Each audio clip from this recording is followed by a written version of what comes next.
Now in tennis, the world #2, Japan's Naomi Osaka, has been fined $15,000 and faces expulsion from the French Open for refusing to speak to the media. It comes after she expressed concerns last week that press conferences can be damaging to the mental health of athletes. Sophia Tran-Thomson has more.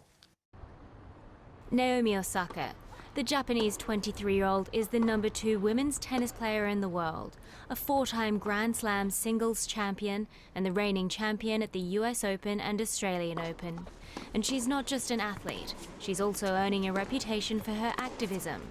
Osaka, who is half Japanese, half Haitian, last year showcased support for the Black Lives Matter movement. Now she's speaking up about mental health. Last week, Osaka said on social media that she would not give any news conferences during the French Open, writing, "I've felt that people have no regard for athletes' mental health, and this rings true whenever I see a press conference or partake in one." Grand Slam tournaments responded by saying, should Osaka continue to ignore her media obligations during the tournament, she would be exposing herself to possible further code of conduct infringement consequences.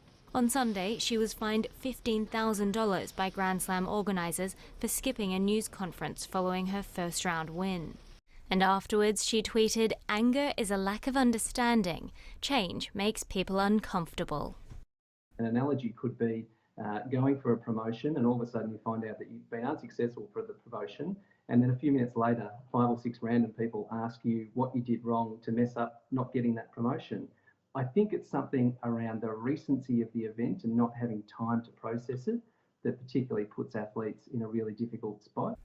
But not everyone agrees. Several top players have said the obligation to do press conferences is part of the job.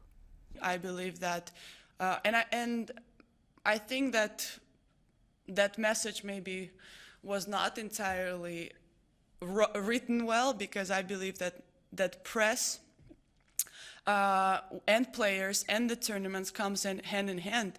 We are helping you guys are helping us.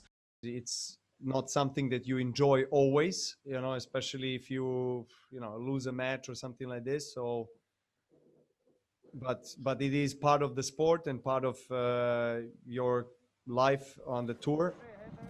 Naomi Osaka's next match is on Wednesday, and although she expects to be fined again, she said she hopes the money will be given to a mental health charity.